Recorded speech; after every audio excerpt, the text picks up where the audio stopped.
Raindrops patter softly across the lush forest, filling the quiet morning with the gentle rhythm of rain on leaves. A hand tightened around a sword's hilt as rain streamed down, the tension building in the silent morning. Suddenly, a fierce crash of metal echoed through the storm, splitting the silence with raw electric energy. A spinning spear with a crimson tassel sliced through the rain, whistling sharply as it cut the air in a single violent arc. Dan soared above the rain-soaked battlefield, his leap carrying him past fallen foes and a single sword jutting from the muddy ground. Dan unleashed a devastating blow that sent the bearded man hurtling through shattered debris and chaos.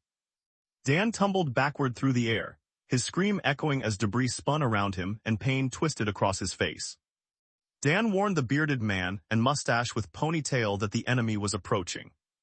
Bearded man demanded to know if there was a real plan or if mustache with ponytail was just thinking of running away, while mustache with ponytail calmly insisted it was the chief's job to keep the battle running smoothly, and bearded man cut him off, saying he was tired of hearing about principles. Bearded man solemnly revealed the alliance battle plan to mustache with ponytail, adding that rumors didn't matter, this was their only strategy. Both bearded man and mustache with ponytail glared fiercely, silently agreeing to lead the attack so their side could win. Mustache with ponytail shouted that the cowards forced the dispatch so they could run away, then urgently ordered the hidden group to move now. Dan raised his sword and commanded his warriors to attack, leading them forward through the rain as swords and spears glinted in the downpour. Dan braced himself as sharp projectiles hurtled toward him, shouting that something was coming fast.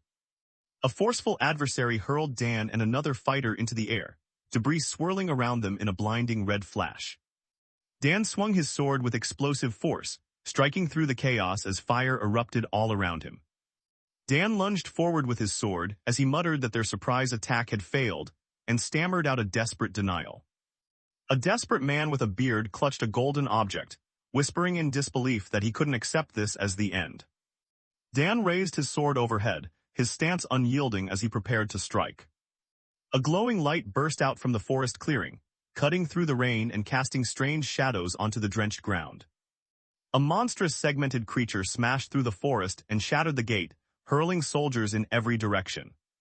Rain pounded as Dan's bloodied hand twitched against the slick ground, pain surging through him as he muttered a curse under his breath. Dan tumbled violently through the air, wondering aloud if he was somehow still alive. Someone unseen admitted they had protected those who fled from the Alliance, only to realize too late that they had been deceived. Dan thrust his armored arm upward into the stormy sky, resolve hardening as rain lashed down around him.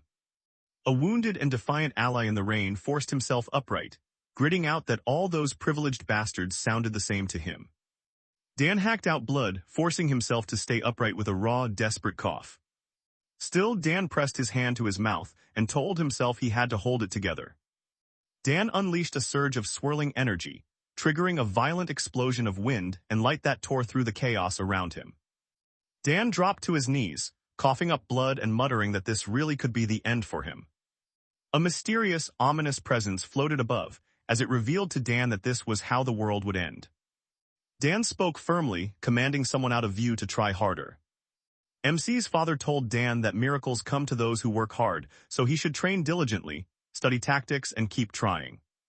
Dan clutched his injured shoulder as he called out for his father through the rain. Dan, wounded and summoning fire, declared to his father that he had tried relentlessly and would make one final desperate effort. A severed armored arm reached upward as a mechanical voice reported that Dan was deceased. A glowing beam pierced the darkness as a voice described a world where effort and completed missions determined how far someone could rise. Blood droplets splashed into a glowing red pool as a voice welcomed someone to online. A golden bordered system message appeared, announcing that character creation had begun. Dan sat shirtless with his eyes closed, trying to connect, but he was met with nothing but a frustrating connection error. He grimaced with his eyes still shut, quietly reacting to a sudden discomfort as a faint hiss sounded nearby. Dan stared in confusion as he tried to make sense of the unexpected loading message. Dan jolted upright in bed, startled by a harsh buzzing that cut through the silence. A faint red glow flickered across the wooden beams as he wondered aloud where he was, confusion thick in the shadowed space. A frustrated authority figure glared at Dan, and demanded to know why he was still in bed. A fist slammed down beside Dan and he looked up in shock. A fierce and demanding ally to Dan scolded him for still being in bed despite the sun already high in the sky. Dan clutched his head and wondered aloud what was happening and why he was in pain. Serious and contemplative with a stubborn demeanor, he looked down and asked if Dan was awake now and wondered why he was there. Dan sat up in his room, confused, and wondered aloud where he was while staring at the glowing image above him. Dan stared at his hand and wondered if his father would appear to guide him to the afterlife from his dingy room. Dan lay back on the mat, thinking to himself that the musty smell made this place feel strikingly real. He lay relaxed on the bed and muttered that since he was dead anyway, he might as well sleep a little longer. Dan stretched out on the bed, saying he preferred this peace to bloody battles, while the bearded man stormed in with a furious outburst. Mustache with ponytail launched himself through the air, shouting that he would send Dan straight to the afterlife as he swung the broom down. Bearded man punched Mustache with ponytail and shouted for him to wake up, knocking him backward with a single hit. MC's father told Dan he'd be late unless he got up, reminding him the military academy enrollment fee was on the table. Dan winced and muttered that even in the afterlife, his father was just as relentless. Dan stared in disbelief as he repeated the words, asking if there was really an enrollment fee. Dan stared ahead in silence, his thoughts swirling as the reality of his new situation slowly settled in. Dan sat tense on the couch, stunned as he blurted out that the golden coins must be for the military academy. A crimson gate stood tall beneath a calm sky, promising new trials and uncertain beginnings. The revered founder of the academy appeared in profile as a flower bloomed behind him, and his disciples trained in silence. Membership in the Alliance granted entry and prestige to select individuals in the sprawling city below. An elder warrior with resolute eyes held the Alliance flag before a silent group, while the narrator explained that peace lasted 100 years only for Alliance members. Children everywhere started to dream of joining the Alliance, mimicking their heroes with wooden swords and shields as play turned into hope. A tall figure with long hair towered above a respectful group, while the narrator explained that the society's hierarchy became clearer as power concentrated at the top. A single golden spoon gleamed against pure white, as the narrator explained that those born into privilege and talent were known as the golden-born. Those born with a little less advantage in talent, wealth, or status were known as the silver-born. A single wooden spoon hovered against a plain background as the narrator described those born with neither talent nor wealth, destined for a low status. A long line of hopefuls waited outside Military Academy. As the narrator explained, there was only one real chance to rise in society. Dan's hardworking father swept the ground outside a modest doorway, while Dan reflected that his father's sacrifices for his tuition began 30 years ago.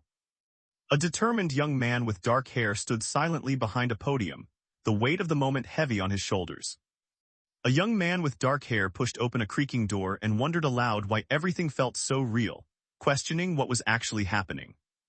A young man with dark hair peers out cautiously from behind a wall, his attention fixed on whatever lies ahead. A young man with dark hair steps out of a traditional house as he quietly marvels that just moments ago, his life nearly ended before. Dan's stern but supportive father told him he could join the academy, but warned he should work hard to avoid repeating his mistakes.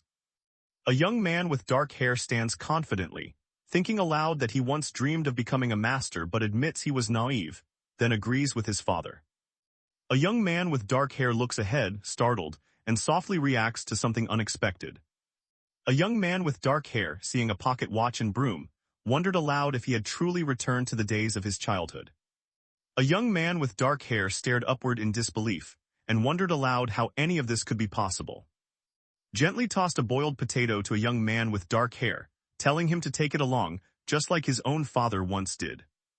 A young man with dark hair stared ahead, his heart pounding as he silently marveled at what had just happened. A young man with dark hair gripped a small object and admitted he must have really traveled back in time, still struggling to believe it.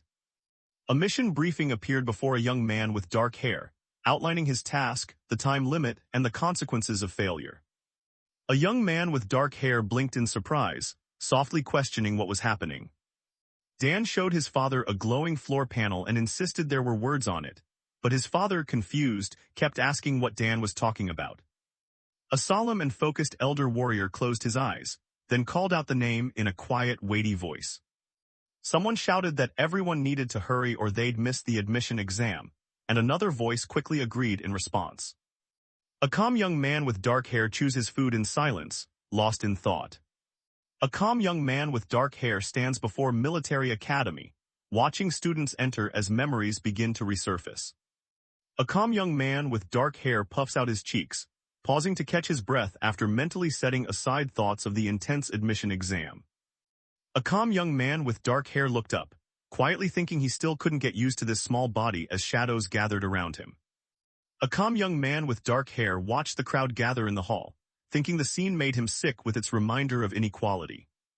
The narrator explained that black cloth symbolized the main disciples who would inherit the academy, while white-marked trainees valued only for their money. A calm young man with dark hair recalled how main disciples received direct instruction from, while trainees like him had to pay just to enter the drill hall.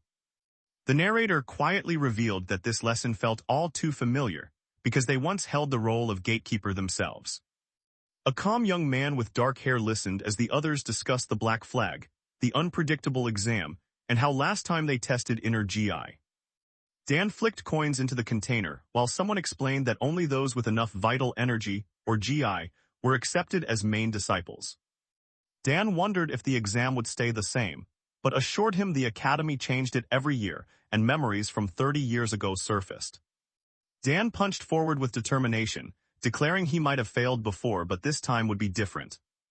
A curious crowd gathered in the courtyard as Dan sat calmly at a table, drawing everyone's attention. An announcer called out Dan's name as the protagonist prepared to enter the building for his turn. Dan stared at the blinking mission timer, muttering that the strange numbers seemed to count down in an old Korean time unit and left him confused. Dan's hardworking father extended his hand and ordered Dan to step forward and explain himself.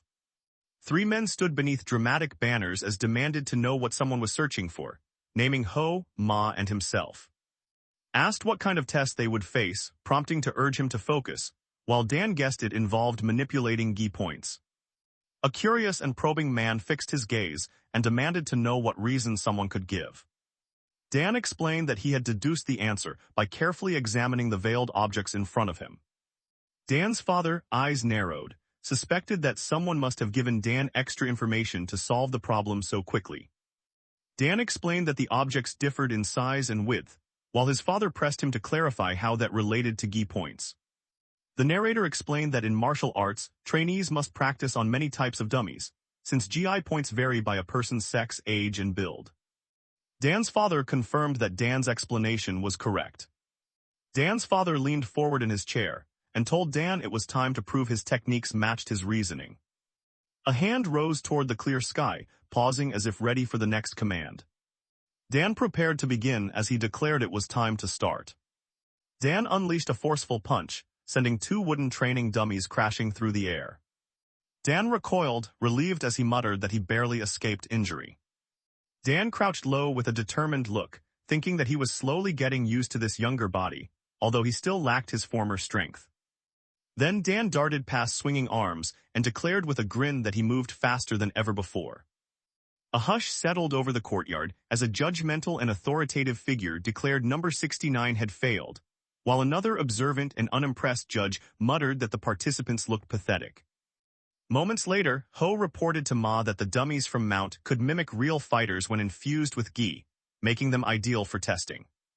Then, an instructor-like man demonstrated how striking a dummy's GI point with 2 fingers would immobilize it, explaining he set up 3 dummy types to prevent flukes. Ma watched with irritation, muttering that none of the candidates could land a proper Gi point strike. Ma sighed and yawned, muttering that he still couldn't find anyone decent today. Ho asked what would happen if everyone failed the exam, and replied that such an outcome was highly unlikely. Ma reassured Ho, saying he could always rely on the young mistress, and Ho replied that he trusted his talent. Suggested that a friendly rival would help grow, and Ma responded nervously, saying he appreciated the thoughtful idea. Sat in quiet thought, then said he wanted the best for before asking who would be next. Ho read aloud that candidate number 70 was a boy named Dan from N, and said that was the only information available. Ma rested his head on his hand, thinking the rookie was just another disappointment with no academic background. Told the others to let Dan in, saying it wouldn't take long for him to fail as the determined entrant stepped through the gate. A tense and focused young man's eye twitched, the pressure of the moment visible in every sharp movement. An unseen observer judged the small, determined young man, muttering that he was clearly lower class and unable to focus as the number flashed. A stern man with red eyes demanded the child step forward and questioned what he was searching for, insisting the boy could never survive here. Ma asked what the others expected from the test. Ho wondered aloud about its nature, and Dan confidently suggested it would involve chi point manipulation. Dan, determined and focused, charged forward at the wooden training dummies and declared that he would finish the task quickly. Dan barrels toward the wooden training dummy, every muscle tensed with determination. He unleashed a powerful punch at the training dummy, then followed up with a sharp, precise finger strike. The wooden golem lurched forward, startling Dan so much that he yelled in shock. Suddenly, a finger struck someone's forehead with force, and a robotic voice announced that a character trait had been activated. Dan staggered back with sudden clarity, realizing he had failed before by challenging the wrong opponent first, and now his memories had returned. A determined and aggressive fighter charges at the towering wooden golem, shouting the name of his technique as it swings its massive arm toward him. A determined fighter practicing combat technique drives a powerful kick into the wooden training dummy's head, demonstrating precise control and focused intent. A skilled and aggressive protagonist uses the wooden training dummy to hurl a serious, analytical examiner over his shoulder in a swift, violent motion. A man in armor pulls an arm with practiced force, demonstrating how an orthopedic technique resets a dislocated bone through steady traction.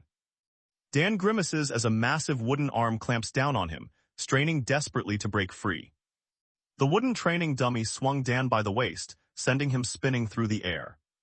Dan gritted his teeth and swung the wooden weapon with fierce determination. A young man with dark hair balances in a handstand as the wooden training dummy swings its arm toward him. Dan crouched down, frustration boiling over as he muttered that nothing was going the way he wanted.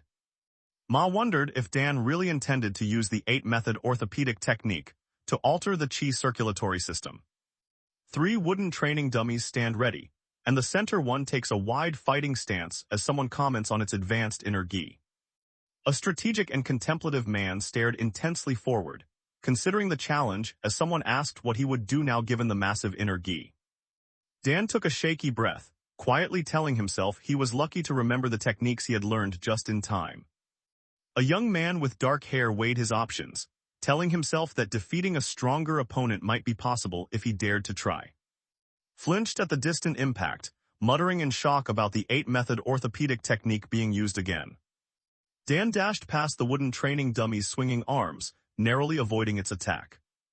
Then, the focused martial artist using a specialized acupuncture technique jabbed a precise point on the wooden training dummy, making it wobble and crash to the floor. Dan slammed his fist into the training dummy, declaring he was using the meridian shifting technique as the dummy recoiled from the force. 3 shocked men gaped as Ho explained that Dan's punch was no ordinary strike, while questioned if he really saw it happen. A clenched fist shot forward against the bright sky, radiating determination in the wake of the martial artist's decisive move. Dan clenched his fist in victory, quietly telling himself he had done it. Ma hesitated, then Ho explained that using massaging techniques to target GI points could still be considered a valid form of attack. Explained that the 8-method orthopedic techniques, usually medical, were adapted for gi point combat, while a demonstrative practitioner applied pressure to a calm patient.